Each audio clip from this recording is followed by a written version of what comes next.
Good evening and welcome to You Can't Handle the Truth Movies. My name's Chris and this is James, and tonight we're going to review Havoc.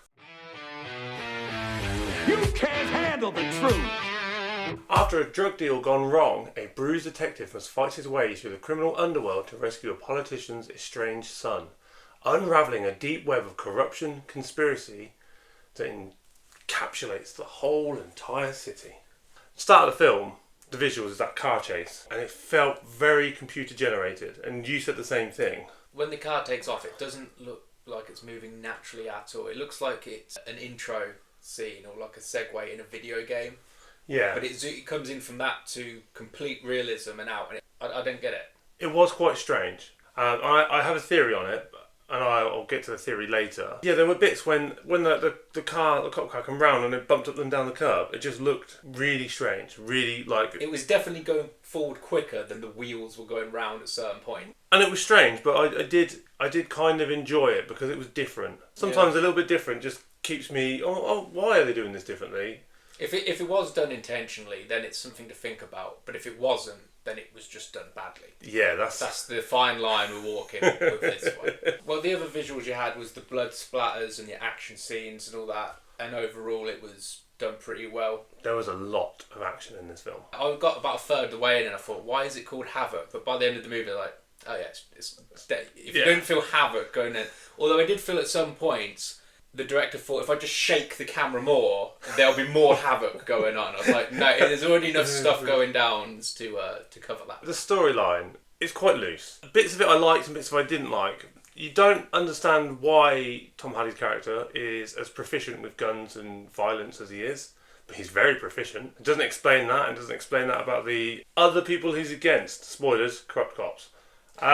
Who'd have thought? It's very strange that it didn't really expand on that. There was no none of that. It didn't give you any. He has this training. It was just he's a bit of a disgraced detective. No one really likes him. He's very shady, and I was saying you get when it was Bane, him specifically, but any actor plays a bad guy or an anti-hero or something, you tend to have some form of oh yeah, they're awesome, they've done this, or rooting for them. In this film, I was saying I wasn't rooting for anybody. Everyone just seemed pretty grim. It had a very Seven Saw almost The Crow. This place was just a nasty place where there wasn't really any decent people. I agree with that. It wasn't making me during the film even when they were winning. I wasn't yay, he's winning. I was just this is a nasty ass place to be.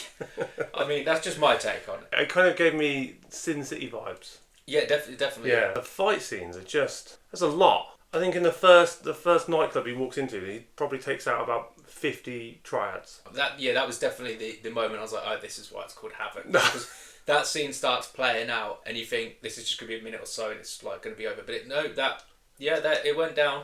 You can definitely rewatch it and see many more people getting injured in different ways that you missed the first time. I actually really did enjoy the combative side of the film and the shooting and the explosions and the fighting. The storyline and plot, not so much, especially with the starting scene. Maybe it's meant to be like that. Maybe it's a bit video game-esque.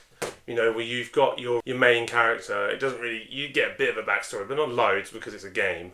And you just want to go around and shoot people and beat people up. So in the game, you've got the car chase, that kind of gives you a bit of a prologue, and then it's straight into it, finding the person, taking out that whole crap. Only in a game would you have that many bad guys, two different sides, straight into a car chase, straight into another gunfight. If they adapted it a bit, it almost could have been a bit of a Grand Theft Auto kind of game. Yeah. Where you're the bad guy, but then it makes more sense because everybody was just a bad guy. Some were just less bad than others. Yeah, apart from the people that were captured. They were still kind of bad because they did throw a washing machine out of a lorry at a cop. The female cop all the way through it, Ellie or something like that. That was the only good character. Not as in well-played character. I think they all played quite well with the small plot they had. But the actual only good person all the way through. Did you pick up on... So when Tom Hardy goes into that first scene where you can see all the bodies and it's gone down, the crime scene, and they're trying to figure out... He kind of goes into his own head, literally like Will Graham from Red Dragon, Hannibal, and that. And he starts envisioning how everybody got killed in his own head. They literally... So was that a direct copy? I don't know. So you thought that, but I thought William Dafoe in The Boondock Saints. the same thing where he was I suppose it's- where he just kind of like, but he obviously put music on, and then you could see everything happening. He was very good. He could.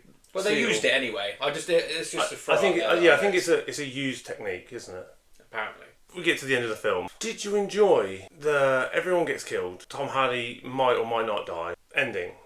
Sorry, spoiler. By the end of the movie, there were so many bullets going off, and so many people shoot crossfiring and shit. I was really trying to pay attention. I have no idea who shot who or who even won. It was Havoc. I mean, that's why they called it Havoc, right? I figure that's Like, it just didn't stop. It was non-stop. It was really, really crazy. Okay, what would you give out of 10? It was a very straightforward storyline, like I said.